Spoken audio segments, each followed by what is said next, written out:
remember calling Jim Sr., who was an Air Force pilot himself when I was in college. And I said, "Hey, Dad, I figured out what I'm going to do. I'm going to go fly jets." And he kind of chuckled at first. And he's, because I didn't have the best GPA in the world at Carnegie Mellon, but I certainly took his advice, followed his guidance. And I had a couple of friends of his that were a colonel in the Air Force, L.A. Bienvenu, who basically reached out and said, "Hey, Jim, if you want to do this, here's the steps you have to take." So I did that while I was in college, and I joined the Ohio Air National Guard, originally to fly A-7s. So I was real excited about that. I wasn't really interested in flying heavies, but as luck has it, when you're a young man, you don't realize when you put on the uniform, service before self, right? So I went off to pilot training, and halfway through pilot training, found out that we were going to convert to KC-135s. So there at Rickenbacker at the 121st Air Refueling Wing. So that was my home for about 25 years.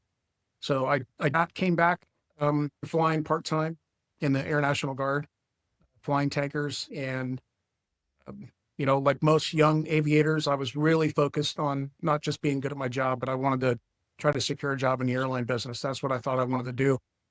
So I did that. I got hired by United in 1997, flew for them for, a period of time.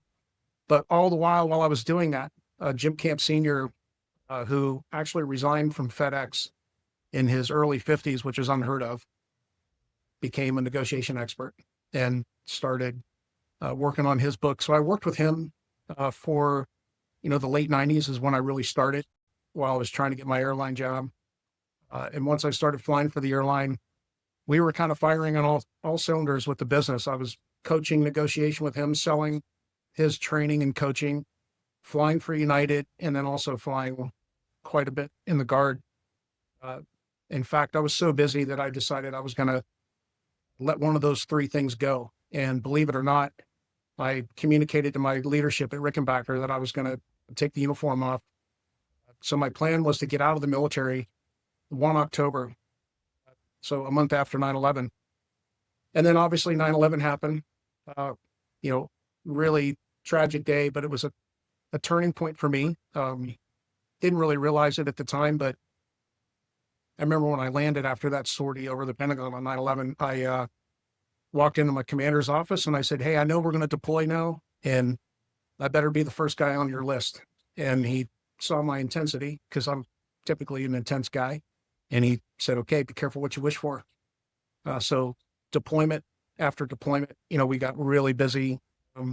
No-fly zone in Turkey for a while for a big deployment. And then, of course, we deployed a couple of days before Operation Iraqi Freedom kicked off in the Middle East. So I did that, jumped into aviation wholeheartedly with the military, and believe it or not, decided about the time I was a major, I had 16 years in 2006, and I called United Airlines and told them that I was going to resign, which my friends, my family, even my father was kind of shocked, like, "You sure about that? I mean, you're giving up a pretty big career."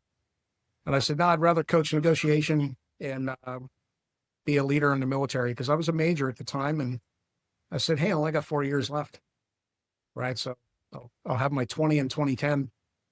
And then one thing I'll say that we talked about before, every person I've ever met that's joined the military, they have a plan, and they're pretty confident on how it's going to play out. And I have a son in the Marine Corps and I don't think he's ready to take the uniform off either. And he wouldn't have predicted that. These people in the military can't predict what they're going to do, right? Things come at them, and next thing you know, 34 years later, I just retired last March and did things that I never imagined I would do.